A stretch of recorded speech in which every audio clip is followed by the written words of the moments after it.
The first thing I want to ask you is, can you give us an overview of your first book, Border Renaissance? You detailed two communities divided by the insidious chasm of race, clashed as never before, and provide us a little bit about the overview of the Borderlands War.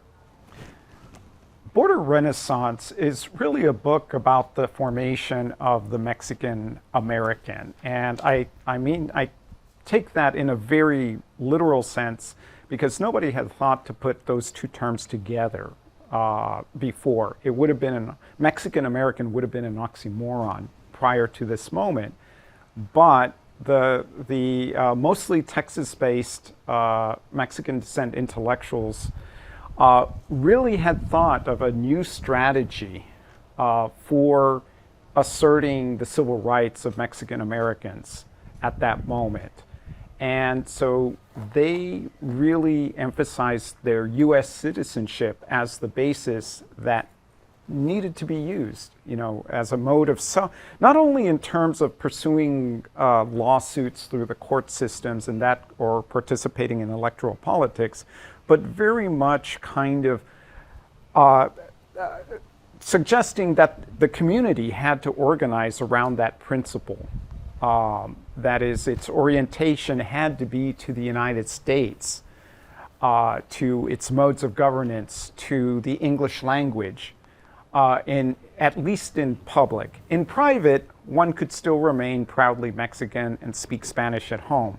But in terms of government and business and asserting one's rights, the idea was to use the U.S. citizenship and the kind of cultural meaning of that at that time as a basis for asserting rights. Great. I was wondering if you can give us an overview of the Plan de San Diego and kind of ground it in some context so people understand, where it was taking place, how it evolved, and kind of what the implications were. Well, El Plan de San Diego was essentially a separatist plan that was one amongst the many plans that were associated with the Mexican Revolution. So really you have to understand it as a kind of manifesto of the Mexican Revolution, even though it was kind of issued and planned in South Texas.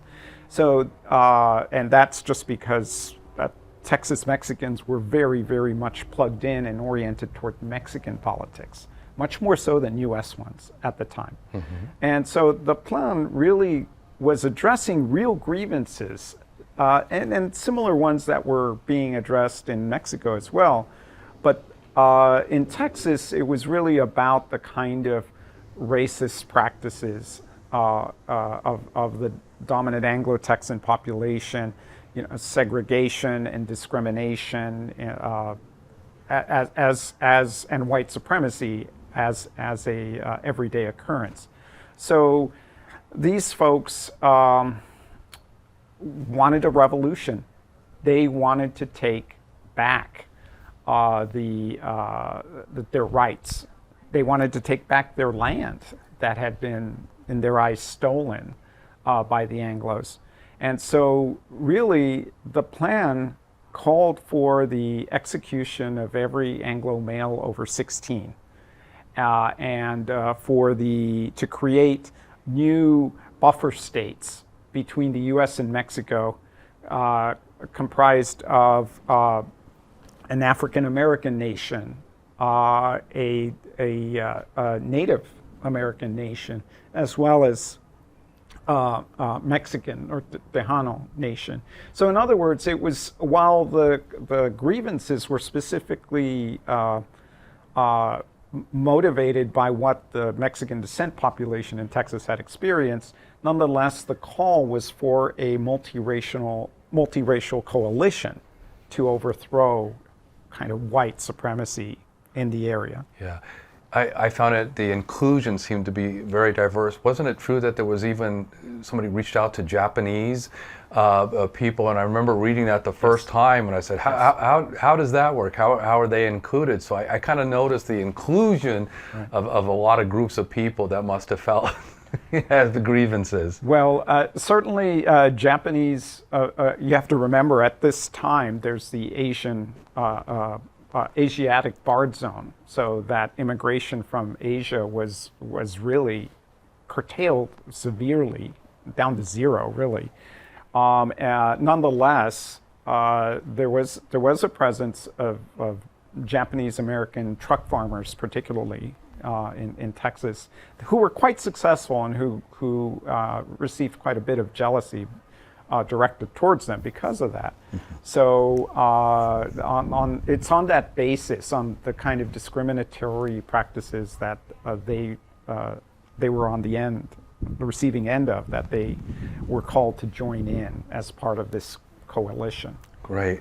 One of the things that I think you do a real good job is when you tell your story, providing the context and talking about, railroads and other things. So I wrote that there were many changes that were taking place during the Mexican Revolution of 1910, the advent of the railroad, Anglo setting up racial hierarchies, whites-only primaries, and English literacy tests. And I wrote, it kind of sounds like today in Texas, some of this stuff going on. Can you talk about some of these changes that were taking place with the railroad?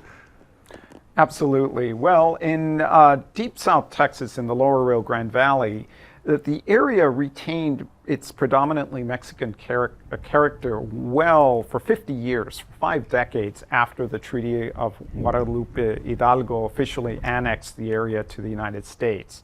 So the change in sovereignty did not immediately result in a change in the cultural habits of the region because it was so isolated and few Anglo-Americans came to the region.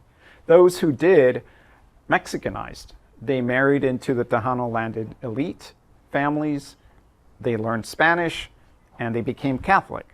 So they were very much interested in using these cultural skills, adopting them, to become part of the local elite power structure. So if around 1900 in the lower Rio Grande Valley, the official language of governance was English, but everybody spoke Spanish. You paid your property taxes in dollars, but you bought your groceries in pesos. And if you talked about the capital, the capital, you were talking about DF, not DC. So it wasn't until the arrival of the railroad from Corpus Christi in 1904, did this really begin to change. Because the railroad essentially plugged the economy of the lower Rio Grande Valley into the United States economy. Prior to that, it had been plugged in, but into the Mexican economy, right? The economy of northern Mexico, of Monterrey in particular, and because all the railroad connections were south. At this point, and thanks to new technology like massive irrigation pumping stations, the kind of arid or semi-desert areas of the valley, which could only be used for ranching, were now potentially very valuable agricultural lands. And so railroad companies advertised the lower Rio Grande Valley as California and Florida rolled into one, with cheap land, but cheap labor, cheap Mexican labor to boot. So the folks who are coming, white folks who are coming predominantly from the U.S. Midwest, as farmers, were not, they were coming to become farmers, but really to more manage the agricultural process for corporate agriculture. And so they were counting on having lots of cheap Mexican labor to do the actual work, first the clearing, and then, of course, the work of farming itself. And but the one thing they were not wanting to do was adapt to the local culture. They came in such numbers and with such an agenda that they very much looked down upon what they thought was the kind of degenerate racial nature of the Mexican folks who were there, and upon what they viewed as the corrupt machine politics of the area as well. So they brought progressive ideas in governance, but the way it was experienced on the ground was profoundly racialized. And so, and had the effect of essentially disenfranchising large numbers of the local Texas Mexican population. And also, they brought with them their white supremacist, Jim Crow kind of ideas of racial segregation, which they began implementing. You have to remember, the folks in the Lower Oregon Valley had never experienced this particular kind of racial segregation. Now, this doesn't mean class segregation didn't exist. Of course it did, but not racial segregation.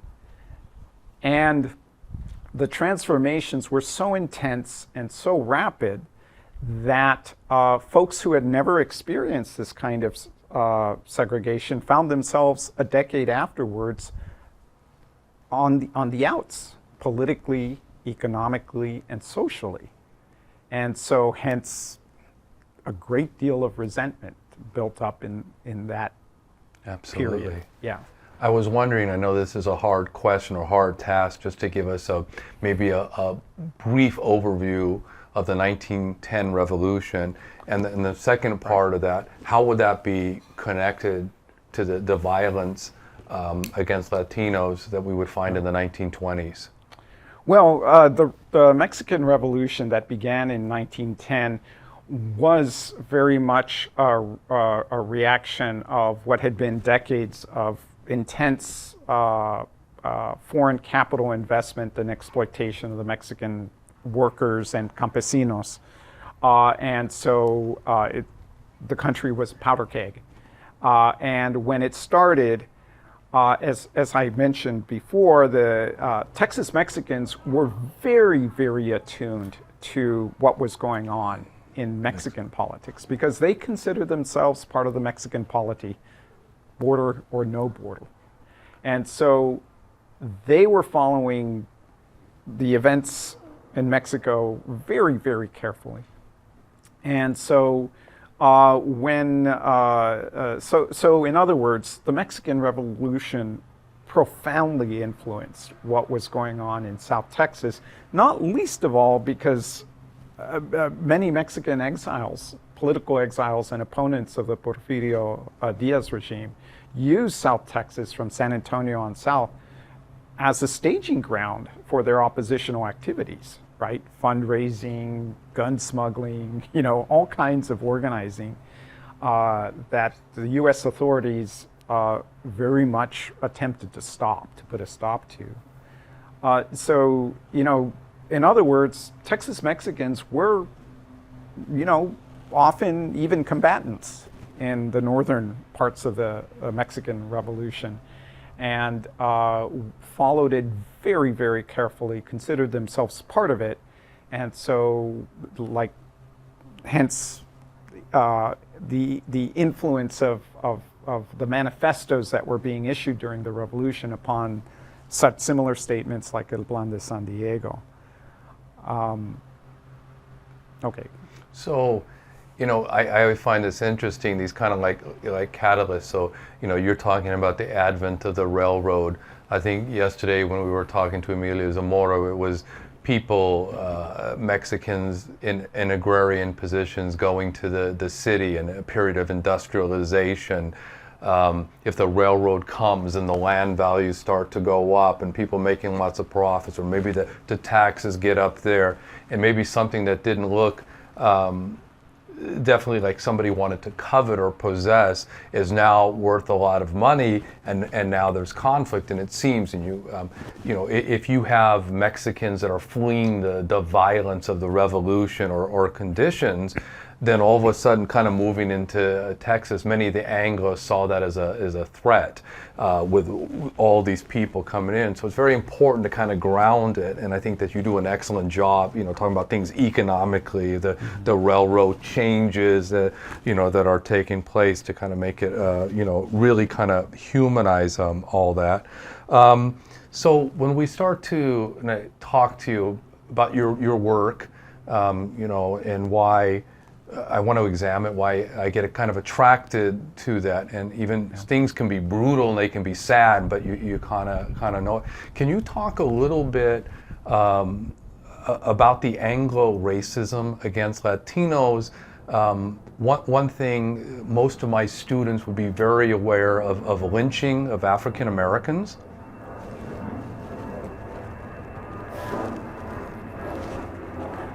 To be honest with you, I think we went a long time before the plane came. I didn't expect that. My friend's dog, three black brothers. His dog gets a Halloween costume. Uh-oh. United. I started something. Yeah, our dog dressed up as. Well, yeah, you would think she's done that before, but that's Oh my God. alligator. Look at that. Alligator Loki. Oh, That is awesome. Wow. So anyway.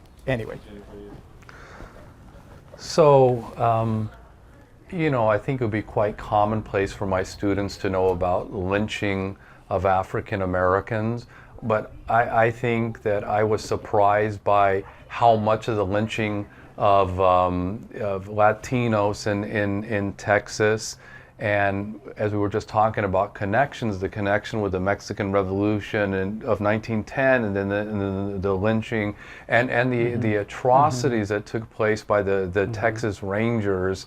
I think kind of growing up in the time that I did, the Texas Rangers would be put up on a pedestal, and they would be the good guy, and some of the atrocities that I've seen, I just couldn't really digest it. Can you talk a little bit about the violence and the atrocities of the Texas Rangers?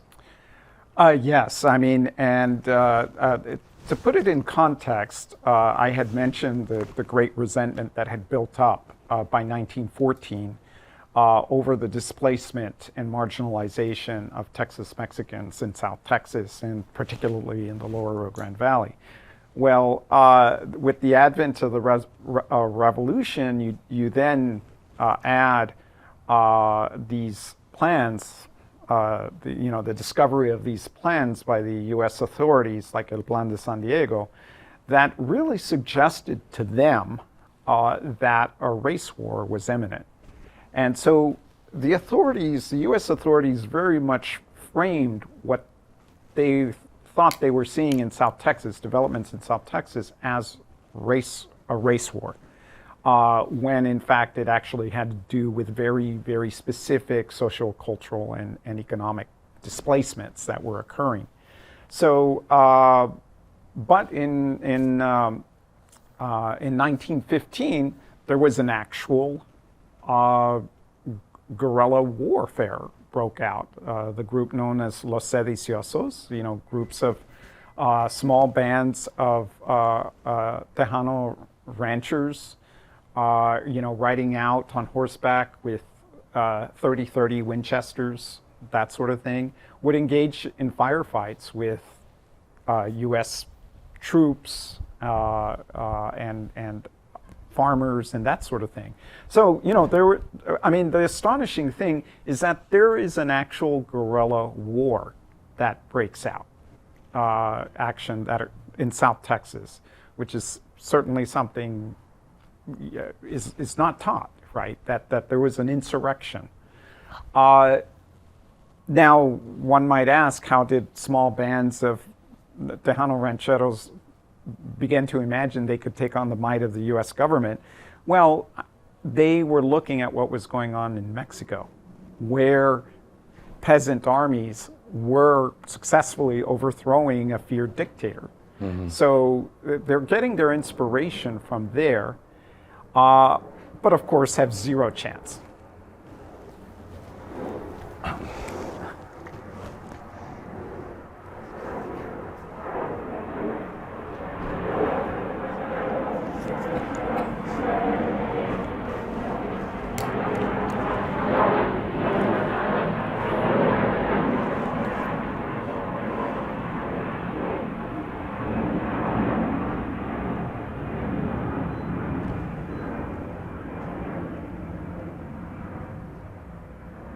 So were you talking about these individuals that had zero chance? I think that's where we left. That's off there. right. But the U.S. authorities didn't see it that way. They saw it as a race war, right?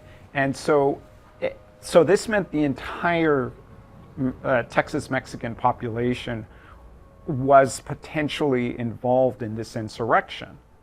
And so when the Texas Rangers and local law enforcement, that is county level law enforcement, were sent in, they engaged in strategies of collective punishment, right? That they considered every Mexican descent person a suspect, every Mexican descent person a collaborator or a potential combatant.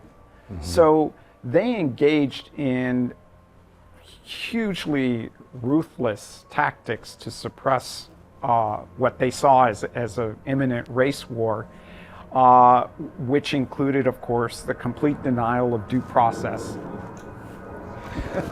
Is it 5 or whatever? Yep, right on the dot. We're jinxed.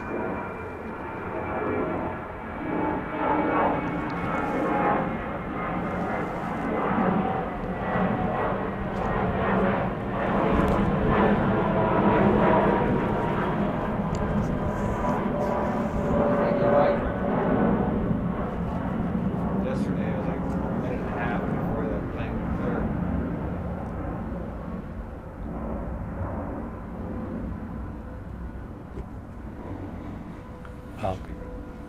Okay. I wanted to ask, I wrote this, ironically perhaps,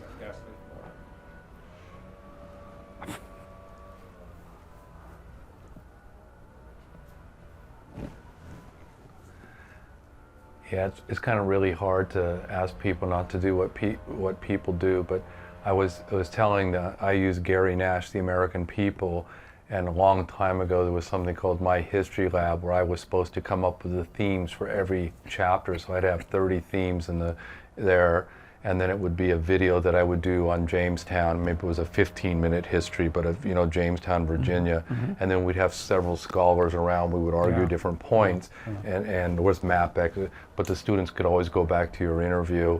Your lecture, 15 and whatever for the exam, and then you'd have pictures of people lifting coffins at Jamestown, but I had to do that for 30 chapters. So the book was, this book is, this chapter is on the American Revolution. I would have to come up with what's the hook? What's the hook for students that you want to talk about here? So, ironically, perhaps in the aftermath of La Matanza, you had written there was a flowering of ideas from Mexican intellectuals for protecting civil rights of their communities, and I think in some ways this might even be connected to the formation of LULAC. Absolutely, because the founders of LULAC were living through two incredibly important and influential events in their lives. One of them is the First World War, the Great War. Many of the founding members of LULAC were veterans, but the other formative moment is La Matanza, and if they are not experiencing it directly, they of course know about it, and whether through family or through the Spanish language press. It's a fixture in their lives during this period. And they're very much thinking about what happened in this period, because here's what they saw. They saw, one, armed struggle gets you nowhere. In fact, it's worse than doing nothing, because of course the authorities come down hard and mercilessly in this collective punishment kind of way. Secondly, their thought was that because they essentially, Texas Mexican populations did not had rights, civil rights as citizens, but did not know how to use them, because they had not engaged with U.S. forms of governance. They had not engaged with the English language. They had not engaged in electoral politics beyond the machine politics of South Texas. So in other words, what the founders of LULAC saw is that Mexican Americans were not availing themselves of the tools, of the available tools, in order to secure their civil rights, right? Because they were oriented towards Mexican politics and Mexican institutions, right? And not that there was anything wrong with the Spanish language or with Mexican customs. Those were, in fact, they considered them to be morally superior to what they saw as the kind of degraded kind of values of the United States. But in terms of asserting one's civil rights, one had to insist on citizenship, one had to use the English language, and one had to engage with U.S. institutions of governance, the courts, and electoral politics.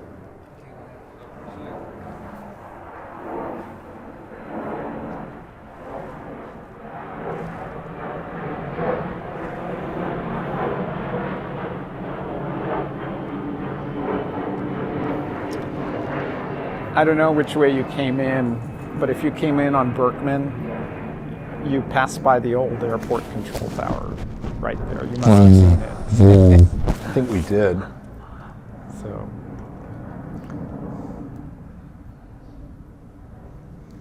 So we were talking a little bit about any kind of cultural, so we were talking, you seem to know quite a lot about LULAC. I know people know about LULAC, but I think this is almost a good promo for LULAC, that you can talk about the foundation of LULAC and what they were trying to do. On another level, because of what you do, you talked about a lot of creative literary responses out there. What kind of literary responses were taking place? Well, as I write in Border Renaissance, I really view this moment and the moment of the Texas Centennial of 1936 as this watershed moment for the creation of a Mexican-American literature, because the conditions were in place for Texas Mexican intellectuals to make a response to what they saw as the kind of overt kind of white triumphalism expressed through the Texas Centennial. The kind of white supremacy reigned supreme at the Texas Centennial, and it was a massive media event that was plastered over Texas for multiple years leading up to the event in 1936, and over the radio waves. And Mexicans were the primary antagonist in this story, right?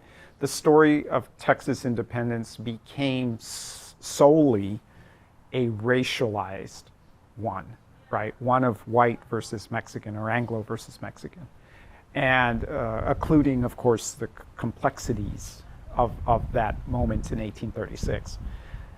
So Mexican-American intellectuals, in other words, are very much hearing the demonization, the constant demonization of their community, the constant degradation on mass media by all kinds of figures, and so decide to write back. They decide to write their counter-narrative of history. One thing is that Texan identity is very much grounded in a sense of history, so history had to be the place where Mexican Americans had to write to. And so the problem was that, structurally speaking, Mexican Americans were, for the most part, excluded from the credentialing processes of higher education, where they could in fact write history per se with a capital H. So in lieu of becoming historians and having Mexican-American historians write the counter-histories, they turned to literature. And literature became the space in which these counter-narratives could be articulated. Now, it was also the case that they were writing these in English, and they were writing them in short story and novel form predominantly. This is a major shift, because prior to this, there had been high levels of literacy in Spanish, but the predominant expressive form was poetry, and these were mostly circulated in Spanish language newspapers and periodicals. So, but what had occurred in the 2 decades prior to 1936 was that Mexican Americans were entering the public school systems for the first time, and they were learning in English, right? They were learning the Anglophone kind of literary canon, right? And so they were writing to prove their place within Texas and U.S. history, and they were urging their community to do the same. Once again, I think there have been some misinterpretations about LULAC that they were simply an assimilationist kind of sellout kind of group. My argument is that far from it. They said we have to engage the United States in these specific ways for the well-being of our civil rights, right? To assert civil rights. However, they divided it into the Mexican American into public and private, right? So public, of course, was government, business, politics, all those transactions which did not involve, as it were, personal affiliation. They were rather the impersonal operations of government and business. The private, the area of personal affiliation, which meant the home, affective relationships, religion, all of those remained very, very Mexican, right? That Spanish was preferred in those spheres. And so they, in other words, they were not about simply abandoning their Mexicanness in any way, even though it's been interpreted that way by at times. They wanted both. They wanted to be Mexican, but they wanted to be American too. Those planes. I live right on the Burbank Airport. It's such a disruption. There's even a TV series that used it as a joke in their show that 2.5 Men. I've flown into Burbank a couple of times, and I'm like always amazed that the wings don't scrape the buildings. I mean, it seems so hemmed in. It's like, whoa, this is tight. It's like a 5-minute cab ride for me. Yeah. I've flown into a lot of the Southern California airports, but that one's kind of like. That's like something out of the 20s. Actually, maybe not Long Beach, but John Wayne, LAX, of course, Ontario. I live about 15 minutes from Ontario. Okay. And that's where in Claremont, where the Claremont colleges are all there. Yeah. So that's where I am. Sounds good now. Okay. So I kind of find it interesting that when people go through struggles, that sometimes it can be a great catalyst for creativity, and that seems certainly what was happening here with the outpouring. I think that's why I focused on the idea when I said, hey, ironically perhaps, the Mexican intellectuals starting to kind of respond here. Can you provide us with an overview of Porvenir? And I know that's a tall task. And then I want to ask you, which is kind of an interesting kind of part about that, is in your opinion, is the El Paso massacre linked to the racism or the legacy of racism that would go back to Porvenir massacre? Yeah. The Porvenir massacre occurred in January of 1918 when a troop of U.S. cavalry and Texas Rangers descended upon the tiny border village of Porvenir in far, far west Texas. And they essentially entered this small village in the middle of the night on the pretext of finding the culprits of a robbery and murder that had occurred on the Bright Ranch some 50 miles away the previous month. And so, they considered the Mexican nationals, mostly Mexican nationals who lived in Porvenir, to be the prime, if not the prime suspects in that event, to have been collaborators in some form. So in the middle of the night, they rounded up all the people in the village. They separated out the men and boys older 15, than was about it? 15, yeah, and summarily shot them. The Rangers executed them point blank in front of their families. And so this was the most egregious and the event of this era, and it was the event that prompted the 1919 state legislative investigation of the Rangers. So it was a particularly egregious and traumatic event for the Mexican origin communities in Texas. And to add it to what had happened in 1915-16 in the lower Rio Grande Valley. So it really was the moment that brought all the worst abuses of the denial of due process, brutality, and extra-legal executions, under the color of state authority, right? State-sanctioned violence, kind of in its purest form, occurred at Porvenir. Yeah, I was wondering if you could just repeat what you said, because I think it takes a little to digest when you look at Texas Rangers and you look at the state-sanctioned kind of violence. You can say it, maybe people don't digest. Wait until our friends are done. Yeah.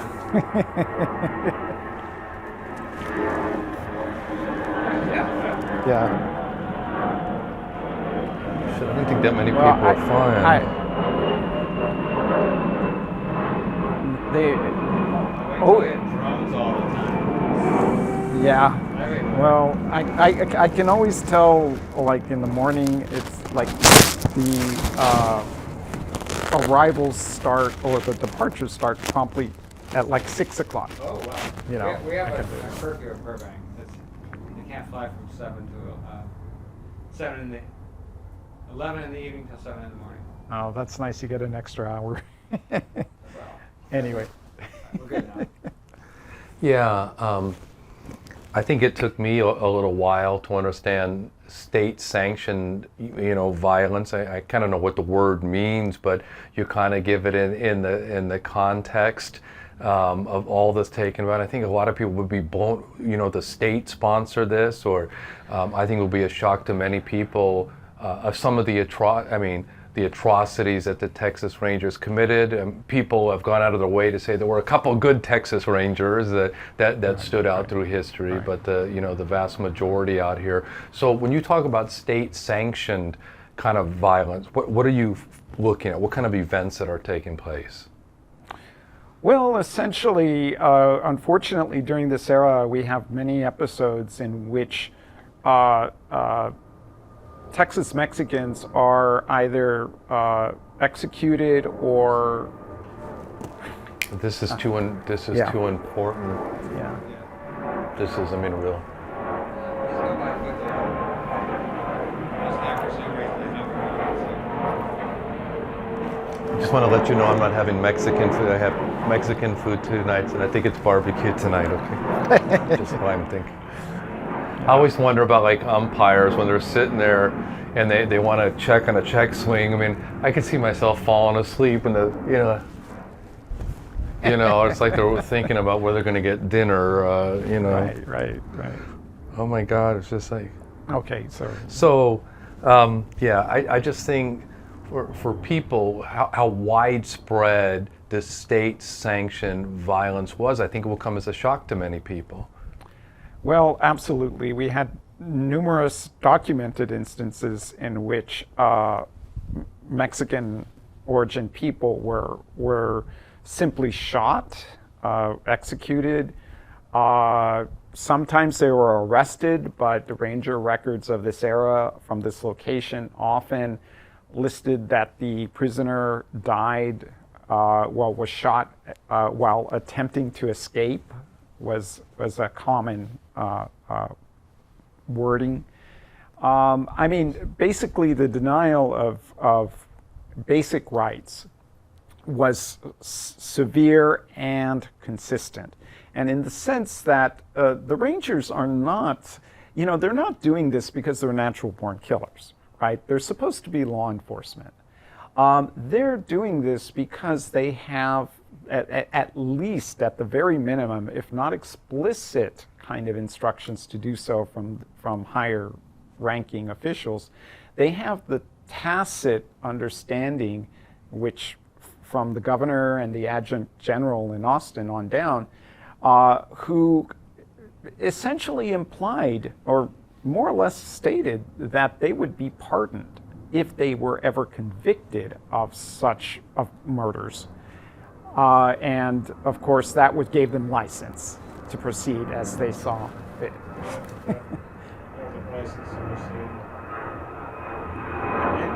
When we start up again, throw in the state-sanctioned violence. Okay. We need to connect it all together. Okay. It's hard editing, and you don't know what the context is and what the last words were. And Right. when there's no planes, the editing is so much easier. Yeah. And when Sorry, I had forgotten about that. We're getting it. Yeah. It's getting done.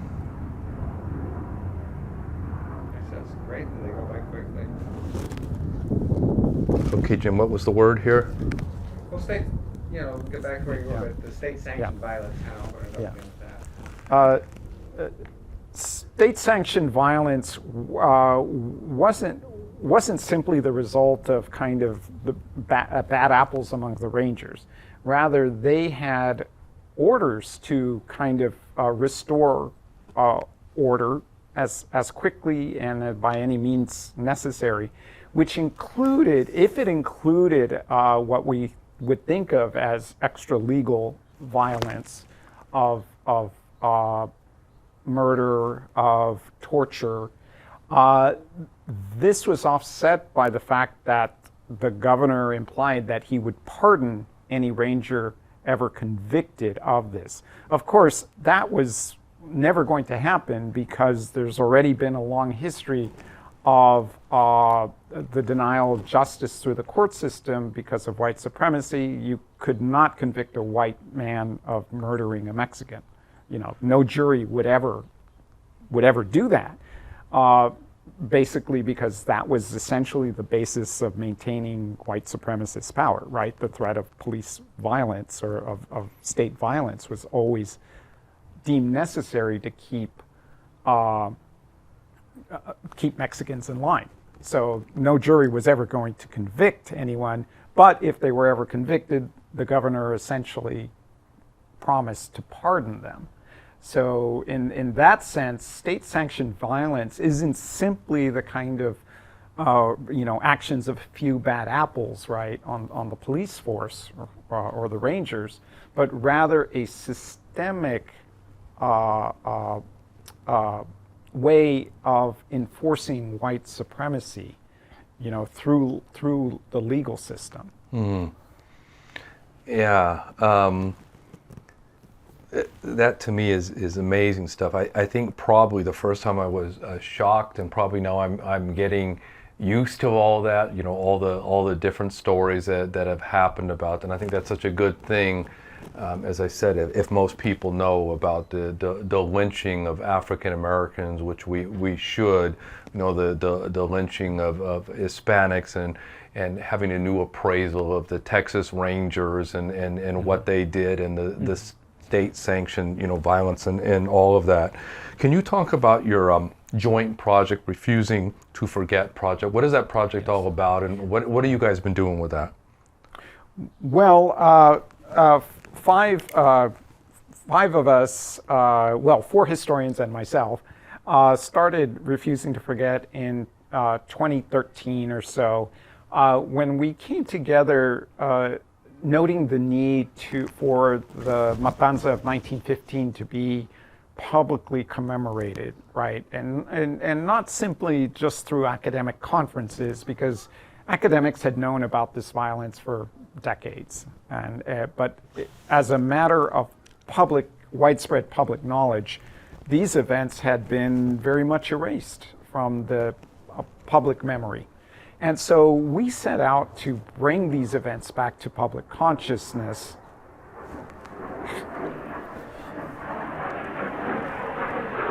It's a little one.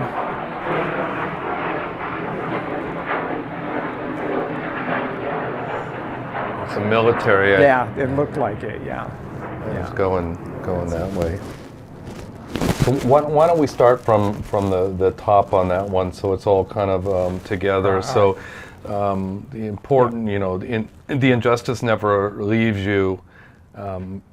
What was that all about? What's the idea behind that in the group of people that you're working and your objectives here with that? Oh, okay. I'm sorry, because we had started with refusing to forget. Did I say that? Kind of. Did I say the wrong? Okay. You jumped to a different. Oh, one, so I I'm slid confused. down there. No. Yeah. That's okay. My bad.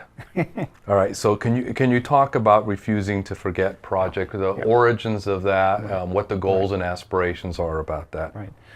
Well, in 2013 or so, four historians and I got together to commemorate publicly the events of 1915, which had been largely erased from public memory.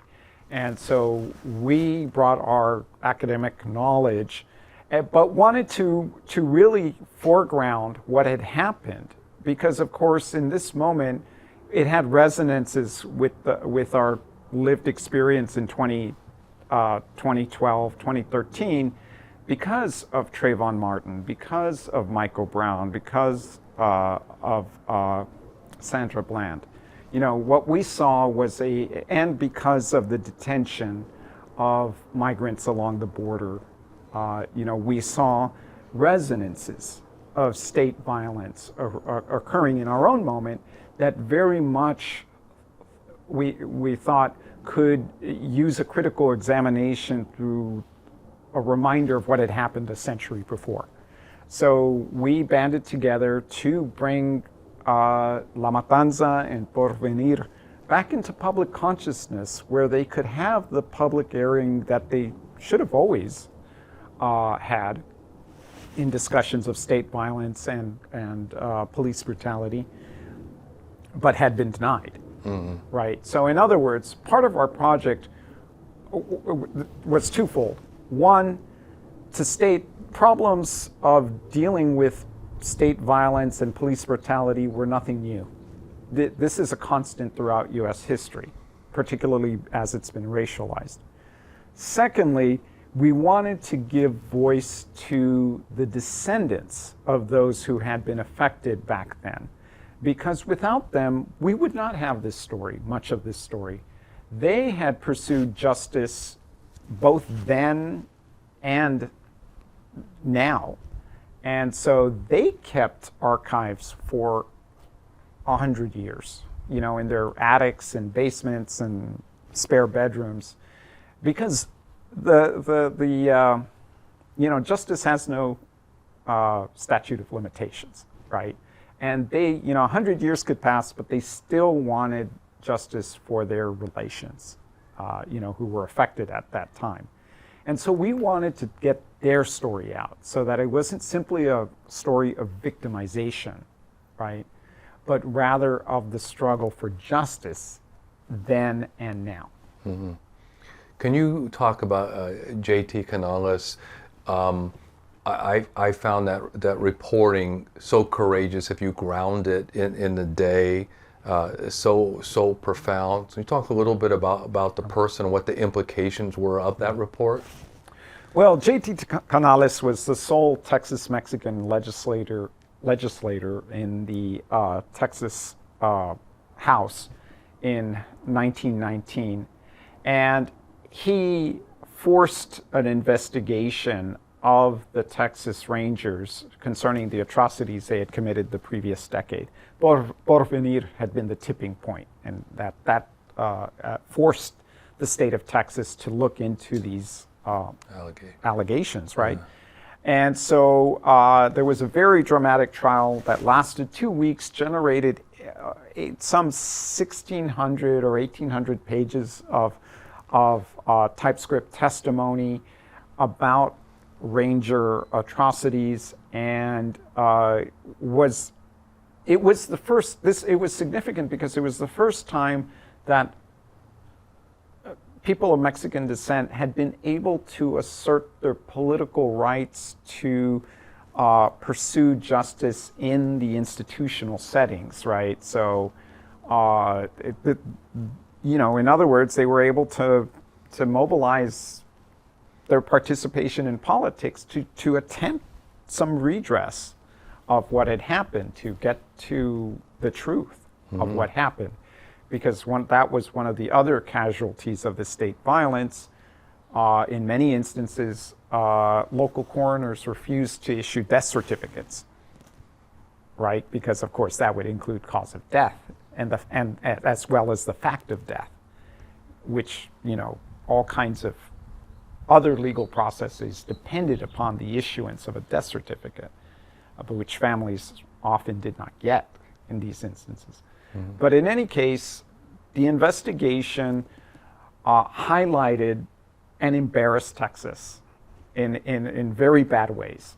And it was so embarrassing and bad that the state legislature, which was supposed to make these public, deep sixed the record for 50 years in the state archives. And it wasn't until the early 1970s or mid-70s that scholars even began to look into them. So there was some modest effort at what we might call police reform at that time. Indemnity bonds were required, as well as character references. The Rangers were downsized. But for the most part, this only curtailed the very, very worst, kind of massacre level kind of atrocities. It did not stop the history of that violence. Yeah. Usually at the beginning of an interview, I ask people to give me a little bio. I did that with Chris Tomlinson to get a background. Yeah. I mean, that's the way I go. Sure. But I thought was, but what I think was interesting, if I picked up on your life, I think it was very interesting. Can you say that the kind of work that you do comes out of your experiences of your youth, the discrimination, violence, racism? You seem, I think, hinted at that. I'm not so sure, but it would be interesting to find out about your early life. Well, I mean, what my role in this, I did grow up in the lower Rio Grande Valley, where these events happened, but I didn't learn about these events until I went to graduate school. And so there was that deep sense of a story, of the story of where I was from, and in essence, part of my story was being told somewhere else by other people. And so, I mean, I grew up in an era where I think it was an era in which, of course, along the border, I actually did not grow up with a sense that I was in any way a minority, per se. And that's because all throughout the social, economic kind of strata of South Texas, of the border, you saw Mexican American professionals, and officials, and I mean, that was there everyday didn't life. seem to be a barrier, right? In that way. I mean, where it did affect me was more in the kind of longer term structural effects. So, for instance, the fact that up until quite recently, up until the advent of UT RGV, about 5-6 years ago. RGV? Rio Grande Valley. Oh, okay. This area of Texas, despite its population, had been severely underdeveloped in terms of higher education. And this was true throughout the 20th century because, of course, the people running things for the better part of that century, of the 20th century, didn't need an educated workforce. They needed an uneducated workforce, right? And so this area did not receive the higher education dollars that it surely would have received had it been a majority white area. And so in that instance, the kind of educational opportunities were curtailed. So to receive the education I did, I had to leave the valley. I would have had to come here to Austin or to College Station, right? Had I remained in state. So so there were like larger historical opportunities that were curtailed. Not that I was aware of that at the time, right? Sure. This is only in hindsight and retrospect, but it was also the world that was created in the early 20s was the world my grandparents lived through and that my parents grew up in the immediate aftermath of. Right. So in that sense, to the extent it affected them, which it surely did, it affected me. Yeah. I seem to remember that Monica Munoz Martinez said that when she went to Brown, she got really ticked off because she was first finding out about the racism and violence and things like that at Brown and not where she was from. I think she said she was angered. She was reading that, so that stuff was kind of new. And it sounds like sometimes you gotta get away from where you are to find out the things that were transpiring the time. And actually, I think that's something unique about folks who grow up in border towns. Unlike the experience that our peers might have had I grown up in Houston or Dallas or even San Antonio, I think my experience would have been different. Right. I think that would have been a much more, present. Okay. In my life, but in the valley at that time, yeah, I had no idea. Yeah.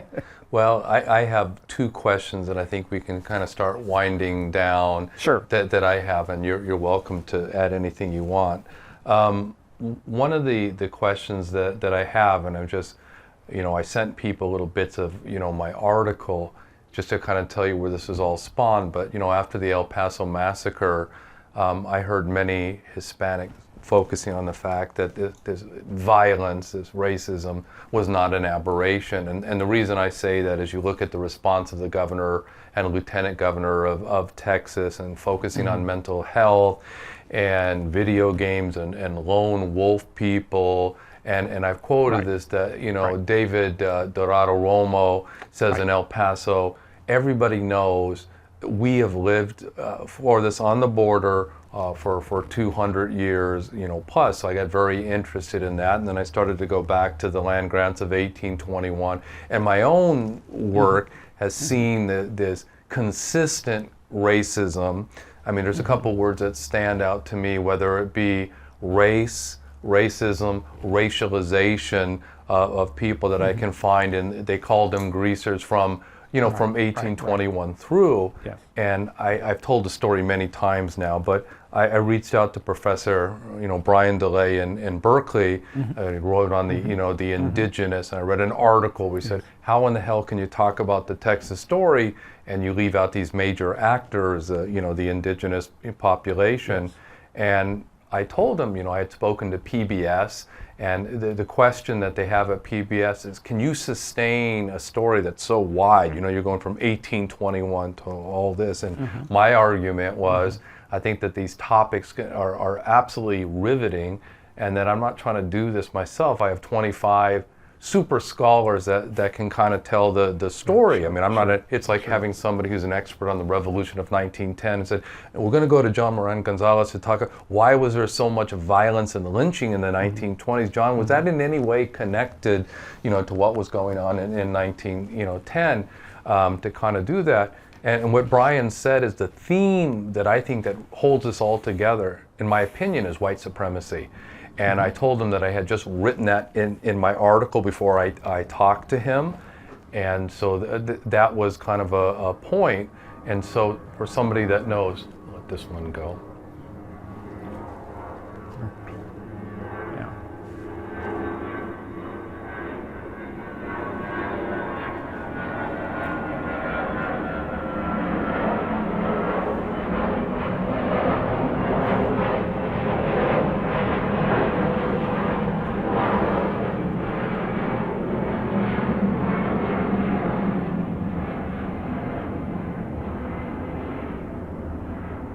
So for somebody that knows as much as you do about state-sanctioned violence and the Texas Rangers and the racism and all that stuff, do you think looking at race and racism and the racialization of Latinos is a fertile, productive way to look at the story from the Mexican land grants to the recent history?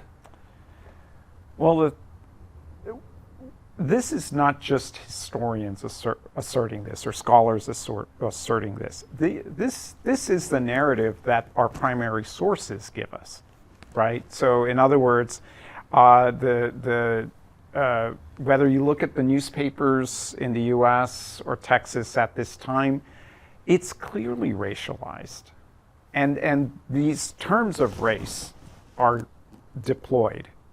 Manifest destiny is a racialized term. Taking away Mexico's northern half was seen as putting the land to good use that these kind of mongrelized half-breeds, as Mexicans were called, right? Degenerate European, that is Spaniard, and degenerate Mexican Indian. This was the parlance, this was the coin of the realm in which these public discussions took place. I mean, you can go to the annals of the U.S. Senate, and it's in racialized terms, in no uncertain fashion. So this is not, historians from this era kind of being politically correct and imposing our kind of views, our interpretations. This is the way that people at that time absolutely viewed the world, right, and acted upon that. Mm-hmm. That's one of the things. I don't know if you have seen the film Exterminating the Brute. Well, it's something I've only seen the preview. I have to buy another channel or something to watch it. But I've been talking about the preview's 2 minutes on YouTube, but it really, really blew me away. And Jim and I have been working on a sizzle reel, so some of you get interested in my documentary. And Jim is great at editing. I'm supposed to be the scholar. I get the pictures. Jim makes me do the kind of grunt work, because, so I will take the time to find the photos and images. And I sent, we were in El Paso, and we said, went to where the children were and the kids in cages. And I got this wonderful, it wasn't me who filmed it, but a wonderful little clip. Jews will not replace us. You will not replace us. White supremacy and all that. And I sent that to Jim, and I said, we got to put this in, because this is where I'm going. It's not today. It's going back in the past. Well, what this Haitian filmmaker, he's won a couple of wars, so Exterminate the Brutes, he has 3 main ideas. It's almost like taking this macro history. Let me sum up the world in a macro history for everybody. So it's about civilization, it's colonization, and it's extermination. Right, and it's a wonderful sizzle reel, because it's 2 minutes. Right. But as I did it, the pictures that he has in his sizzle reel are exactly the ones that I sent to Jim. I mean, the theme. Right. The kids in cages, Papa, Papa, Papa. Right. So I got the the sound. The picture in Charlottesville. Jews will not replace us. And people mocking the clergy. And what I thought when I saw the sizzle, I admit I haven't seen the whole film, which I have to get, but it was this idea that I could take everything that was in there and drop it in Texas, What I mean is, I could talk about civilization, or the people thought that they were bringing civilization. But I mean, civilization, Yes. colonization, extermination as these themes. And when you have, as you know, a wide span, what's the glue that connects it together? I mean, why are you going, John, why would you cover the land grants of 1820 when tomorrow is supposed to be a reinterpretation of the Alamo? I mean, I got a feisty group of people, and I did that on purpose. I didn't want to all the same. So you know, I'll have Bruce Winters talk about this, and then I'll have somebody else talk about this, and then there will be a big debate about that.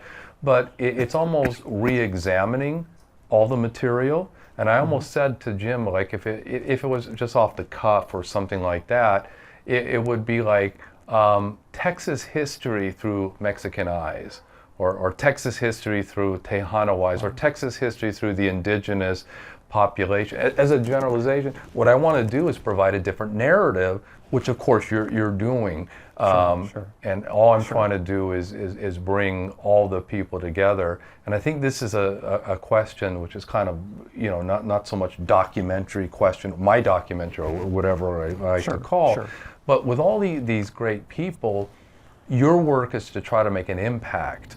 You know, if we're refusing to forget something, then you want to make an impact. That's why you're doing something. If I'm doing a documentary at 62, I don't fancy wasting my time anymore. I've got really good people. Do you have any ideas in how do we collaborate to get this very, very big story out for lots of people?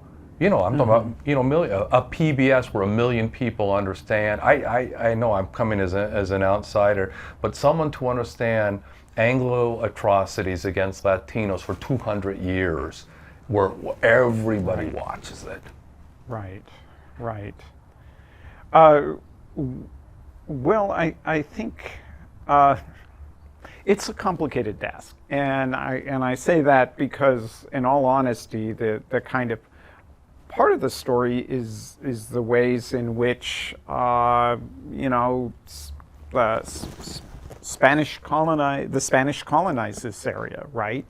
And the land grants that were made were at the expense of the native peoples of this area, right? So it's this complicated story. It's complicated by the fact that you know, many folks who are Tejano are, you know, descendants of a kind of colonial society themselves, right? You know, I mean, where they were in it is a individual question, but you know, kind of the idea that, yeah, you know, this is a twice colonized land, right? And that you know, Mexicans had, Spanish and Mexicans had a role in the colonization and displacement of indigenous peoples. So, you know, in other words, there's not a kind of, as it were, position of innocence to kind of make these claims from. And that complicates the picture, and I think it's an important thing to acknowledge. At the same time, it's also clear that at the very least, the kind of treatment of Mexican descent peoples since, you know, at least 1836 has, well, one has been deeply racialized and has been so in a way that very much makes the promise of equality under the law a lie, right? You know, the U.S. has not lived up to its own ideals in this regard for much of its history. And so I very much see what various civil rights movements, and not just Mexican Americans, but other groups as well, certainly, as an attempt to hold the U.S. collectively, yeah, to its own standards, and also part of that must be a reckoning with the injustices of the past, right? that there is not going to be reconciliation without truth and without reparation, right? You know, there has to be restorative justice, in other words. And so it's not enough to simply say, well, from this point forward, right? That's not going to work, because you know, I mean, it recalls William Faulkner's phrase, right? You know, I'm forgetting how it goes right now, but. You know, it's kind of interesting. I looked at it as like, you know, this kind of festering sore that needs attention. As you said, you can start, hey, now we're start, I do that a lot on the, you know, tonight's my last beer and then tomorrow I'm going to get it right and stop, you know, doing it. Right. It means we're going to start from here and we're going to, you know, forget all the other stuff. And in the past, I, for my part as a history teacher, found out that most of my students want to hear about these things. They're not afraid to hear it. I don't think they're going to walk around with a bunch of guilt feelings about something that happened. They, you know, I know in my own lectures, and this is, you know, I start talking about, you know, the Bath riots or the Salt Wars or the lynching. My students are just glued. And first of all, because they're not aware of that stuff, and they, you know, this stuff really happened, and they, you know, they get excited by it.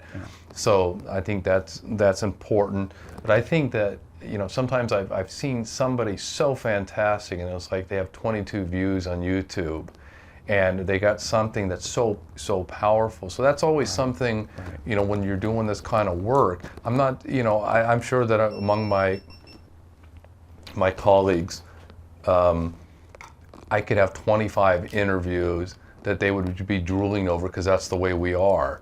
You know, so, oh my God, you know, John was talking about the flowering of literature after Matanza and Porvenir, right? But, you know, you're putting this documentary together and you're trying to get, you know, who's your audience? Who's going to watch this thing? Who cares? I mean, and I'm probably done. I just thought, well, there's somebody that would like to, you know, it's kind of like the Latino experience, that you want to go through all of this. I mean, I didn't know about the diary of signs in World War I. I mean, I've recently become aware of it, but you know, what was it? You know, what was life like on the home front? What was it like in war? What kind of impediments were there for, you know, Latinos in the war? How were they treated, you know, after the war? What was Operation Wetback? You know, I mean, what I still in all of those see the racism that is in all of those particular events. And so what I think I'd like to do something that isn't so preachy or pointy, but it's a way to be able to see that throughout the historical, you know, events. David Rommel wrote about the Bath riots, and you got the Cyclone B, and you've got the you know, the kerosene, and you got the chemicals. I mean, it's interesting. Hitler became interested in that. You know, what the potential was, you know, for things like that. And I think anytime you can get a personal story and bring it out that you don't know, it's people, they really get into that actor. What I mean is the historical actor. I didn't know that this, you know, this. I mean, it's hard to look at 15 men and boys that killed at Porvenir.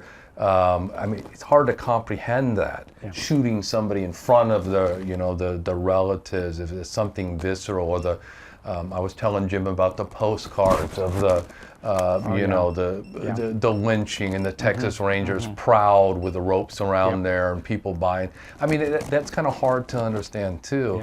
So I think one of the things that has to happen is visual, because we're moving in a different, like, you know, lining up 20 scholars is probably not going to cut it in a documentary, and that's why I said, like with the Exterminate the Brutes, if you get a chance, I mean, you might have the channel, you can watch the whole thing. I'm going to have to get it, but it really kind of grabs you artistically and visually to get, you know, people. And I think, you know, I'm not trying to do, you know, have the pictures of you know, the lynching. One of the things that I don't really quite, you know, shoving beer bottles down somebody's throats and you know, killing them or setting somebody on fire. You know, as visceral and horrible as those things are, that might be something that someone says, my God, I don't believe this. It had happened. I thought the Texas Rangers did this. I was fed in the 1950s on the Texas Rangers, and this is,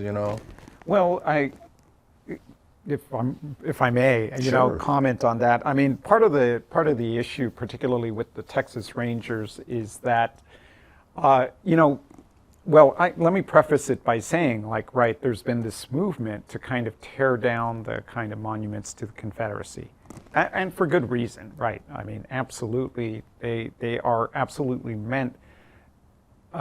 They were absolutely meant as kind of not simply historical artifacts, but as a kind of ever-present reminder that white supremacy was the law of the land, right? That's no doubt about it. So taking those statues down, is absolutely the right thing to do.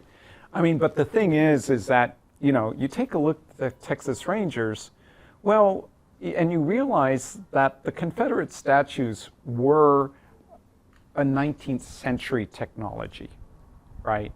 That is, that was an era when people would gather in courthouse squares, and you would have, everybody would see and interact, and there would be this understanding of what the statue meant. The myth of the Rangers, the mythology of the Rangers, are a 20th century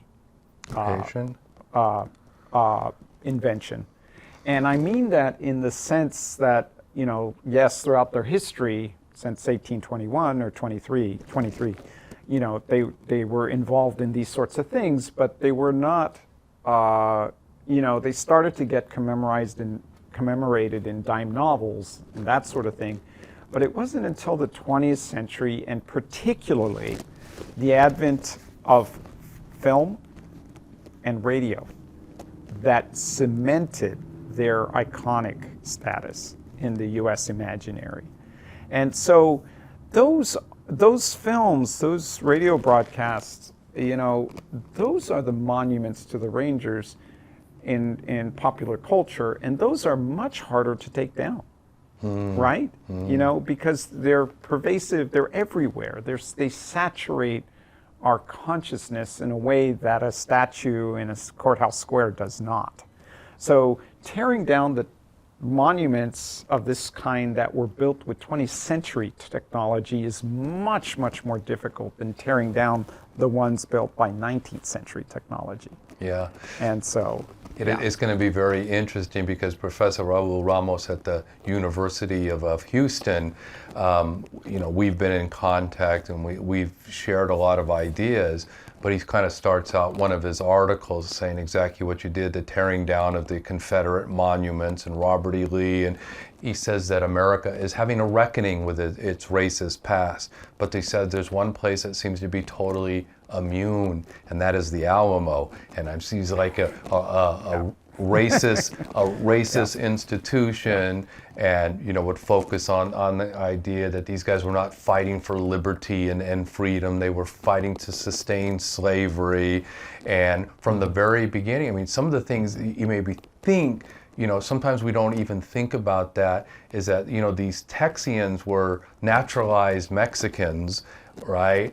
And then after 1829, by Guerrero, the abolition of slavery and the Anglos saying to hell with that, or I put this out like the illegal invaders. When you're talking about illegals, I mean, you're talking about immigrants crossing the border, Mexicans, Hondurans, Guatemalans, or something like that. Wait a minute, these are Anglos crossing the border illegally. Yes. They're coming into some, yes.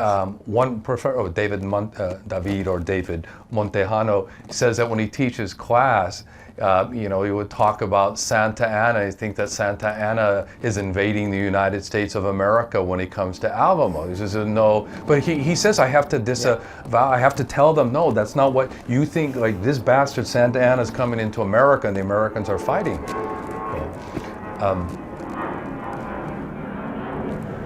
Over there. Yeah.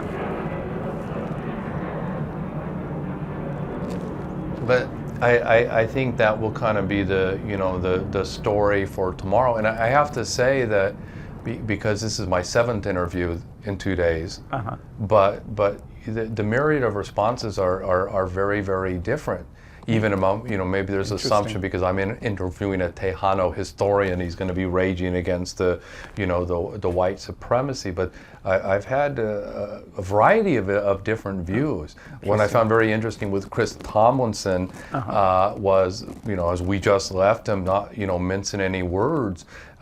He talks about his family's racist past, where he's from.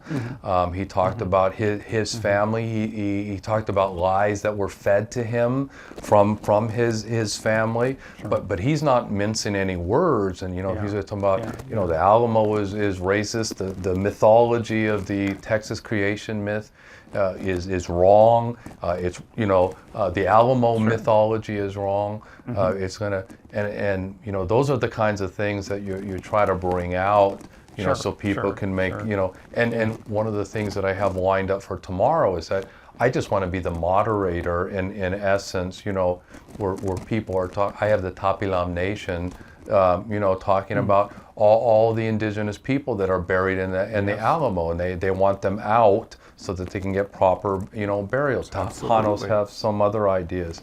I'm trying to remember, are you familiar, I'm just thinking now, Omar Valerio Martinez? Yes, Okay. I do know him. Yes. Okay, so I'm familiar with his work. I was listening to a podcast in the lower Rio Grande Valley. I didn't know when you were using the about that, and I said, oh my God, I got to talk to you. He said he's not an expert on the Alamo, but I think he's going to drive an hour from where he is to come to the Alamo tomorrow, and I'm trying to get to the kind of best use. But I wanted a variety of voices so they can talk about things. And I don't mind people that I totally disagree with. I like to get, Jim and I were in the New Mexico, Texas-Mexico border, right there. Yeah. And we let the border militia tell us what their story was. We want people to know what their story, and then if you're smart and you can listen to that and you can figure this, this stuff out for you. Right. I was saying, and this is really true, but there was a woman from New England, incredibly articulate and very, Christian. And we said, why was she there? And her story was she was stopping the drugs coming across the border. And she said, John, you won't hear this in the news. They're dropping babies over the wall, and they have the numbers on their diapers. People can make contact, and we're saving all the babies. Now, in her heart of hearts, that's what she was doing. Part of that constitutional border militia that she came, and she was incredibly articulate. She knew what she was talking about, and she said, you hear about all this stuff, that we're doing here. And they said, we want to tell you, you come here when it's dark. You come here when it's dark and just stand there. You will see a busload, and you will see all these people dropped across the borders. And she just thought she was a crusader. Basically against sin, and Sure. But see, to me that's great stuff. It's not that I agree with it, Right. But I said, somebody's like, this is what's going on the border, all that. Yeah, kind of. What's among other things, interesting is the mildest term I could use about this, but that it's not simply white nationalism; it's white Christian nationalism. Right, and then that's a particular narrative. That's we haven't talked about that particular line too much, but